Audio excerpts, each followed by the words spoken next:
हे बघा दोन्ही वर्धापन जर तुम्ही आम्ही पाहिले असतील तर तुम्ही विचारताय काय फरक आहे. हा वर्धापन दिन हा शिवसेनेचा वर्धापन दिन आहे की आमचं अधिकृत नाव आमचं शिवसेना आहे.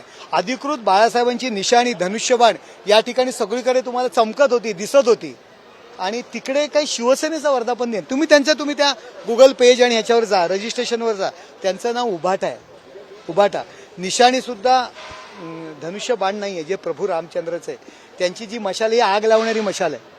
त्यामुळे हा जो फरक आहे त्याचबरोबर या ठिकाणची जी ऊर्जा होती लोकांचा उत्साह होता या ठिकाणची जी गर्दी होती ती तुम्हाला त्या ठिकाणी दिसली नाही. या ठिकाणी म्हणजे त्यांच्या चारपट लोक या ठिकाणी शिवसैनिक या ठिकाणी जमले होते. आणखी एक तुम्हाला फरक सांगतो की जो तुमच्या लक्षात आला की माहिती नाही पण संपूर्ण महाराष्ट्राच्या नाही हिंदुस्थानाच्या लक्षात आलेला आहे की उद्धव ठाकरे यांना जर तुम्ही व्यासपीठावर बघितलं तर आपला सुपुत्र आदित्य ठाकरे याला ते बाजूला घेऊन बसले होते की ज्याचं शिवसेनेमध्ये योगदान काही नाही त्यांच्यापेक्षा की म्हणजे कित्येक वर्ष ज्यांनी 40-50 वर्ष ज्यांनी आयुष्य घालवलं पक्षाकरता ती मंडळी कुठेतरी बाजूला कोपऱ्यात होती. ओएसिस फर्टिलिटीच्या तज्ज्ञांनी IVF उपचार पद्धतीद्वारे 1 लाखांहून अधिक जोडप्यांना मातृत्व प्राप्तीचा आनंद दिला आहे. मोफत अपॉइंटमेंट बुक करण्यासाठी आजच संपर्क साधा. जो मुलगा एकदा फक्त आमदार आलेले ते पण दुसऱ्याच्या अधिकारावर त्याला आमदार करण्याकरता 3-3 लोकांना लांगुल चालन केलेलं आहे त्यांना आमिष दिली आणि त्यांना आमदार केलं. त्या ठिकाणी इतर पदाधिकारी ऍडजस्ट होऊ शकले असते बाहेरच्या ठिकाणी परंतु आपल्या मुलाच्या विरुद्ध उभं राहू नये म्हणून सचिन राळे राष्ट्रवादीतनं आणला. सुनील शिंदे सिटिंग आमदाराला बाजूला केला. किशोरी पेडणेकर महापौर केलं. 3 लोकांना म्हणजे 3 बाहेरची लोक ऍडजस्ट होऊ शकली असती परंतु केवळ त्याला विरोध कोणी करू नये म्हणून त्याला आमदार केलं त्याला मंत्री केलं लगेच. आता रामदासबाईंनी मनातली खतखत व्यक्त केली की रामदासबाई असतील दिवाकर रावते असतील अशी माणसं त्यांना मंत्रिपद दिलं नाही. नेते ज्यांनी शिवसेना उभी केली बाळासाहेबांच्या खांद्याला खांद्यावर पण आपला मुलगा काही अनुभव नसताना त्याला मंत्री केला. आत्ता या कार्यक्रमामध्ये व्यासपीठाला बाजूला बसवला परंतु याच व्यासपीठावर डॉक्टर श्रीकांत एकनाथ शिंदे जर आपण पाहिले असतील 3 वेळा निवडून आलेला खासदार आहे. ते पण लाखो मतांनी निवडून आलाय. पक्षाकरता अखंड काम करतो पक्ष वाढवण्याच्या दृष्टीने काम करतो तो कुठेतरी कोपऱ्यात ते बसले होते. एकनाथ शिंदे आपल्या बाजूला आपल्या मुलाला घेऊन बसू शकले असते परंतु त्यांनी नाही. ज्येष्ठ नेते आपल्या बाजूला ठेवले. तुम्ही पाहिलं असेल मंत्रिपद देताना संपूर्ण खासदार ज्यांना मंत्री केलं त्यांचं सुद्धा तेच म्हणणं होतं.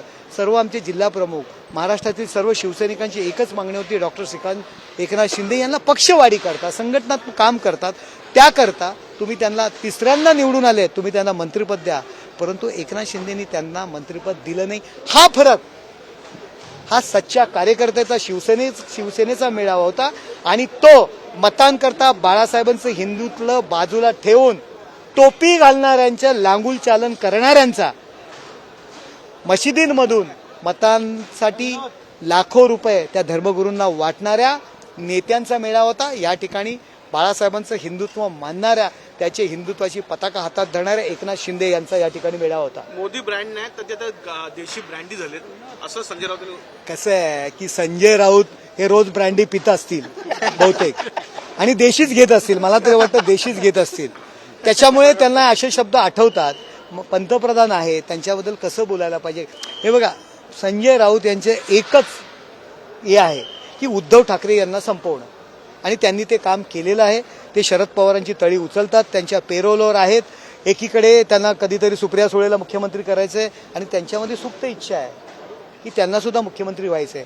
उद्धव ठाकरेंशी अशा पद्धतीने वागून उद्धव ठाकरेंची इमेज डाऊन करण्याने तुम्हाला माहिती आहे का की हे जे काही बंड झालं आमच्यामध्ये किंवा जे झालं तुम्हाला वाटत नाही त्याच्यामध्ये सुरुवातीला संजय राऊत होते. संजय राऊत खुलेआम शिव्या द्यायचे उद्धवजी ठाकरे यांना. मला त्यांनी स्वतः सांगितलं की तुला विधान परिषद का दिली नाही माहितीये. अयोध्येमध्ये श्रीराम मंदिराच्या ठिकाणी तुला विधान परिषद का दिली नाही माहितीये का की त्यांना असं वाटतंय की तू एकनाथ शिंदेबरोबर पक्ष सोडणार आहेस. अशा पद्धतीचं संजय राऊत हे काम करणारे आहेत. त्यामुळे संजय राऊत काय बोलतात ते कोणाची तळी उचलतात त्याकडे लक्ष द्या. आणि मोदी कहा राजा भोज और कहा संजय राऊत. एक अपशब्द वापरलेला एकनाथ शिंदे त्यांची फाटली असे एक शब्द वापरले उद्धव ठाकरे. आता मी कदाचित त्यांनी तसे शब्द एकनाथ शिंदेबद्दल वापरलाय आमच्या मुख्यमंत्र्यांबद्दल मी त्यांच्याबद्दल वापरायला नको. माझ्याबद्दल बोलले असे चालले असते पण तू आमच्या मुख्य नेत्याबद्दल बोलले म्हणून मी बोलतो कोणाची फाटली होती, कशी फाटते, कशी टरकते हे आपण कोविड काळात बघितलेलं आहे.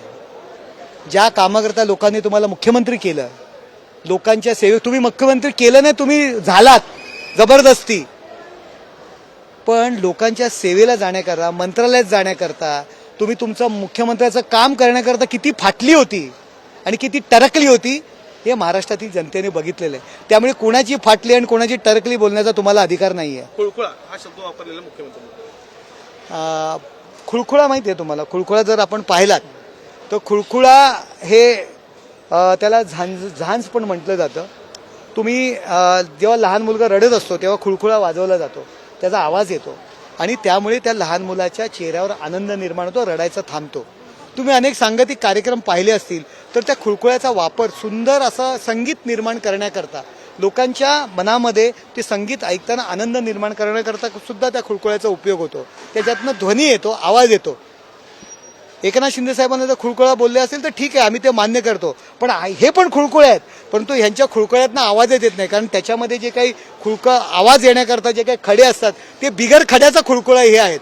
हे फक्त हलवले जातात, ना यांचा आवाज येत ना काही येत. त्यामुळे त्यांची परिस्थिती तशी आहे. आम्हाला जर खुळखुळा बोलले असेल तर ठीक आहे, कारण त्याच्यातनं ध्वनी येतो, सुंदर नाद येतो आणि त्या नादामुळे लोकांचं मन प्रफुल्लित होतं. त्यामुळे आम्ही हे ॲक्सेप्ट करतो, पण बिगर खड्याचा खुळखुळा हे उद्धव ठाकरे आहेत.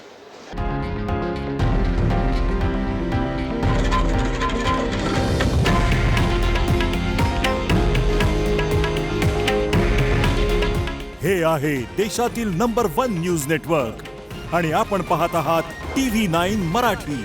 काळजी तुमची, हित महाराष्ट्राचं.